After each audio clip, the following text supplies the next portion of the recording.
नमस्कार, स्वागत है आपका सौरभ मिश्रा जर्नलिस्ट के चैनल में।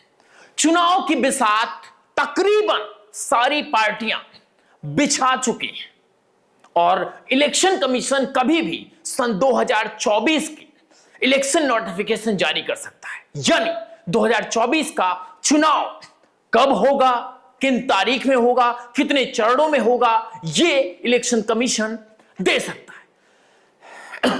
आज तक इंडिया टुडे ने आज एक सर्वे पेश किया।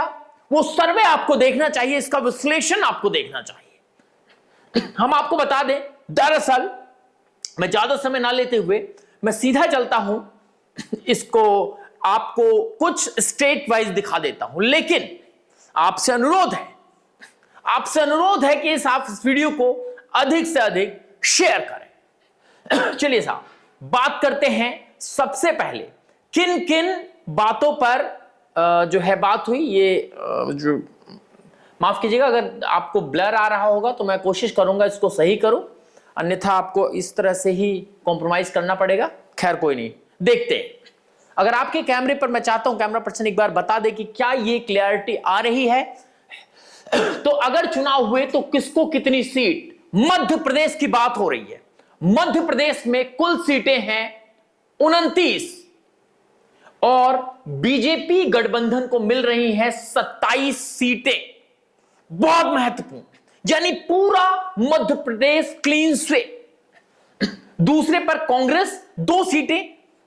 ऐसा भी हो सकता है, मैं चाहता हूं इस फ्रेम में, ऐसा भी हो सकता है कि ये जो मध्य प्रदेश है, जो कि यादव जी की सरकार चल रही है, वहां पे मोहन यादव, उन्होंने इतने दिनों में क्या करिश्मा किया, या फिर मोदी वेव है, बहुत महत्वपूर्ण है। खैर कोई भी हो, कुछ भी हो, बीजेपी सत्ता में प्रचंड बहुमत के साथ आने जा रही है। आगे बढ़ते हैं और बात करते हैं हिमाचल प्रदेश। हिमाचल प्रदेश की कुल 4 सीटें, 4 सीटों में भारतीय जनता पार्टी, ये देखिए 4 की 4 सीटें भारतीय जनता पार्टी ले जा रही है। कांग्रेस का खाता भी नहीं खुल रहा है। हिमाचल में लोकसभा की 4 सीटें हैं।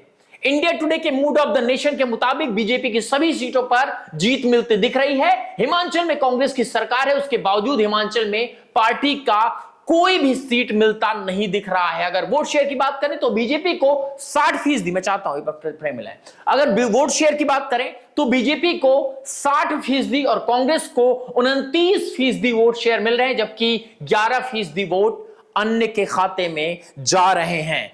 मैंने आपको हिमाचल का दिखाया, मैंने आपको मध्य प्रदेश का दिखाया। दोनों जगह लगभग क्या, यहां तो पूरा क्लीन स्वीप और मध्य प्रदेश में 2 सीटों का अंतर। हालांकि जब मोहन यादव से पूछा गया कि सर्वे के बारे में, तो उन्होंने कहा साहब आपका सर्वे गलत है। यानी इंडिया टुडे के मूड ऑफ द नेशन को गलत बताया। उन्होंने कहा साहब जो सीटें हैं वो 10 आउट ऑफ 10 आएंगी, यानी कि जितनी मध्य प्रदेश में सीटें हैं वो सारी हम जीत रहे हैं। खैर राजनीतिक बयानबाजी है, कुछ भी कहेंगे। मूड ऑफ द नेशन के मुताबिक हरियाणा की 10 सीटों में से बीजेपी प्लस को 8 मिलती दिख रही, यानी बीजेपी गठबंधन को 8 सीटें मिलती दिखाई दे रही हैं। उनमें से 1 सीट जेजेपी को मिल रही है। इसके अलावा कांग्रेस को 2 सीटों का फायदा हो रहा है। कांग्रेस के पिछले चुनाव में कोई सीट नहीं मिली थी। साहब ये देखिए, यहां पर ये जो आंकड़ा आप देख रहे हैं, ये आंकड़ा बहुत कुछ कहता है। इसका मैं कारण बता देता हूं। ये जो 2 सीटें कांग्रेस निकाल कर जा रही है, वो कहीं ना कहीं खट्टर सरकार की कमियों की वजह से, क्योंकि आप हरियाणा में चले जाएं और हरियाणा के एनसीआर पार्ट में चले जाएं, नेशनल कैपिटल रीजन में चले जाएं, वो फरीदाबाद आता है, तो आपको फरीदाबाद में सड़कों का हाल बद से बदतर दिखेगा। जाहिर सी बात है 2 सीटों पर वहां पर भारतीय जनता पार्टी घिरती नजर आ रही है। 8 सीटें भारतीय जनता पार्टी को आ रही है, वो भी नरेंद्र मोदी के नाम पर। चलिए खैर आगे बढ़ते हैं। हरियाणा के आंकड़े ये रहे, मैं आपको और दिखा देता हूं। पंजाब में आम आदमी पार्टी का रुतबा क्या है, कांग्रेस पार्टी का रुतबा कितना है, भारतीय जनता पार्टी कितनी बना पाई। स्क्रीन पर है आपके, भारतीय जनता पार्टी 2 सीटें, बहुत महत्वपूर्ण है ये 2 सीटें भी, क्योंकि यहां पर बीजेपी का गठबंधन नहीं है। बीजेपी और अकाली दल ये जब मिलकर खेलते तो कांग्रेस और आम आदमी पार्टी ये दोनों जो है कहीं ना कहीं इन दोनों का वोट करता और ये भारतीय जनता पार्टी विजन में कामयाब होती। हालांकि जैसा कि कुमार विश्वास ने कहा है कि खालिस्तानी मूवमेंट को हवा दे रहे हैं अरविंद केजरीवाल, तो पंजाब में खालिस्तानी मूवमेंट इंटरनली बहुत ज्यादा बन रहा है। इससे साफ फर्क पड़ रहा है चुनाव के नतीजों पर। Bharatiya Janata party 2 seat, Congress 5 seat, आम आदमी पार्टी 5 सीट, अकाली दल 1। खैर आगे बढ़ते हैं। अब आते हैं हम सीधे उत्तराखंड पर। पहाड़ी शेख उत्तराखंड, उत्तराखंड में वोट परसेंटेज देख लेते हैं। वोट परसेंटेज पहले 5 सीटें हैं यहां पर। मूड ऑफ द नेशन के में सामने आया कि उत्तराखंड में बीजेपी क्लीन स्वीप करती हुई दिखाई दे रही है।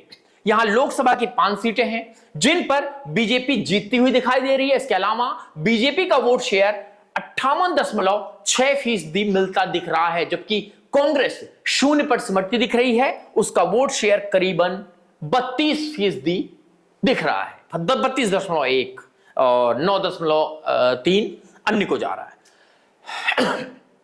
साफ है कि उत्तराखंड की 5 की 5 सीटों पर भारतीय जनता पार्टी अपना वर्चस्व कायम रखी है। आगे बढ़ते हैं और अब बात होगी उसकी जिसके गलियारे से दिल्ली की सत्ता आती है, उत्तर प्रदेश। उत्तर प्रदेश में भारतीय जनता पार्टी को वोट शेयर की बात करें तो अखिलेश यादव की समाजवादी पार्टी का वोट प्रतिशत अगले लोकसभा चुनाव में से बढ़ता हुआ दिखाई दे रहा है। थोड़ा बहुत बढ़ा है, हालांकि वो इलेक्शन आते आते क्या होगा हम कुछ कह नहीं सकते। इस बार सपा को 23% से ज्यादा वोट मिलता दिखाई दे रहा है, जबकि कांग्रेस को 5.5% और बीजेपी गठबंधन को 52.1%। लेकिन एक बड़ा खेल है बाबा, यहां पर एक बड़ा खेल है। खेल यह है कि बीजेपी गठबंधन जो लड़ रही है वो क्लियर है 52.1, ये तो इनका क्लियर है। लेकिन समाजवादी पार्टी और कांग्रेस, माफ कीजिएगा कांग्रेस 30 और 5 35%। इन 35% का आपस में मिलना या इनकी लड़ाई अभी कुछ तय नहीं हो पाई है। कुछ भी अभी तय नहीं हो पाया है, तो हम इसको अभी यहीं पर छोड़ते हैं। लेकिन बात करेंगे सीटों की, किसको कितनी सीटें। चलिए आगे बढ़ते हैं, सीट की बात कर लेते हैं।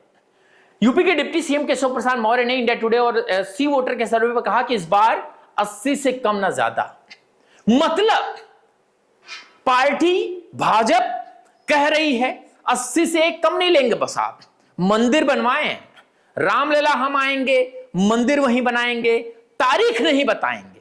ये आलंक्षण वर्षों से लगता चला आया। लेकिन आज रामलला आए भी, तारीख बताए भी और मंदिर बनवाए भी। खैर राजनीति से मंदिर को नहीं जोड़ना, लेकिन भारतीय जनता पार्टी को कहीं ना कहीं इसका फायदा होगा। सीटों पर आते हैं, ये देखिए साहब, प्रचंड उत्तर प्रदेश का प्रचंड बहुमत, बीजेपी को 70 सीटें, अपना दल को 2 सीटें, समाजवादी पार्टी को 7 सीटें, कांग्रेस के खाते में 1 सीटें। अब इसमें भारतीय जनता पार्टी जो 70 सीट लेकर आ रही है, उसमें अपना दल भी भारतीय जनता पार्टी के साथ है, यानी कि कुल 72 सीटें भारतीय जनता पार्टी के खेमे में। लेकिन ये जो समाजवादी पार्टी की 7 सीटें हैं, समाजवादी पार्टी की 7 सीटें हैं, इन पर भी संशय है। वो कैसे मैं बताता हूं। मूड ऑफ द नेशन का पहला आंकड़ा सामने आया है, जिसमें यूपी में बीजेपी का वोट शेयर 49% से बढ़कर 52 के पार पहुंच गया है, जिसमें बीजेपी को 70 सीटें मिलती हुई दिखाई दे रही हैं। इसके अलावा कांग्रेस को 1 सीट और समाजवादी पार्टी को 7 सीटें मिलती हुई दिखाई दे रही हैं। वहीं मायावती की पार्टी बीएसपी इस बार फिर 0 तक पहुंचती दिखाई दे रही है, जबकि अनुप्रिया पटेल की पार्टी का दल जो कि एनडीए में शामिल है, उसे 2 सीटें मिल रही हैं। लेकिन बहुत महत्वपूर्ण बात साहब, भारतीय जनता पार्टी 70, अपना दल 2, 72 हो गए। तो इसको हम 72 मान लेते हैं। समाजवादी पार्टी और कांग्रेस कांग्रेस का कोई वर्चस्व नहीं यूपी में। यहां पर अगर गठबंधन होता है नहीं भी होता है तो कोई फर्क नहीं पड़ेगा। कांग्रेस ये जो एक सीट है वो कैसे कैसे अपनी बचा ले, हो सकता है ये भी छिन जाए, हो सकता है ये भी छिन जाए, ये कैसे बचा ले। बात करते हैं समाजवादी पार्टी की। आरएलडी भले वोट माफ कीजिएगा सीटें ना जीते, लेकिन आरएलडी का बहुत बड़ा योगदान है वोट शेयर को बांटने में। अगर आरएलडी बीजेपी के साथ जाती है तो ये 7 सीटें काटकर 3 सीटें पे आ जाइए, 5 सीटें भारतीय जनता पार्टी यानी एनडीए को और मिल जाएंगी। तो 72 और 5 77 सीटें यानी 77 सीटें दिखाई दे रही हैं। और अगर नरेंद्र मोदी और भारतीय जनता पार्टी की माने तो 80 में 80, क्या 80-20 वाला होने जा रहा है इस बार। खैर 80-20 हो या ना हो, लेकिन राम मंदिर बन गया है, उस पर 20 वाले तो भारतीय जनता पार्टी के साथ नहीं आएंगे, डंक के चोट पर। हां तो साहब ये रहे आंकड़े, ये आंकड़े बहुत कुछ कहते हैं। ये हमारे आंकड़े नहीं, हमारे आंकड़े आएंगे तो आपको कुछ बेहतर नतीजे देखने को मिलेंगे, कुछ स्पष्ट नतीजे देखने को मिलेंगे। हम अपना आंकड़ा पेश करेंगे कुछ ही दिनों में। बने रहिए सौरभ मिश्रा जर्नलिस्ट के साथ। दोस्तों एक बहुत महत्वपूर्ण सूचना, हमारे चैनल ओनली 24x7 जो कि किसी कारण बस अभी अर्निंग नहीं कर सकता अगले 90 यानी 3 महीनों के लिए, 90 दिन यानी 3 महीनों के लिए, तो आप सबसे अनुरोध है अधिक से अधिक नीचे दिए गए नंबर पर 9717458653 पर हमें सहयोग करें। जो यहां तक वीडियो देखें उसको शेयर भी कर दे, कम से कम 5 ग्रुपों में। अगर आप 2 लोग भी यहां तक आए हैं तो शेयर करके ना जाएं। समझिए मैं आपके लिए बोल रहा हूं, सिर्फ आपके लिए, क्योंकि आप यहां तक आए हैं। बने रहे, बहुत बहुत धन्यवाद।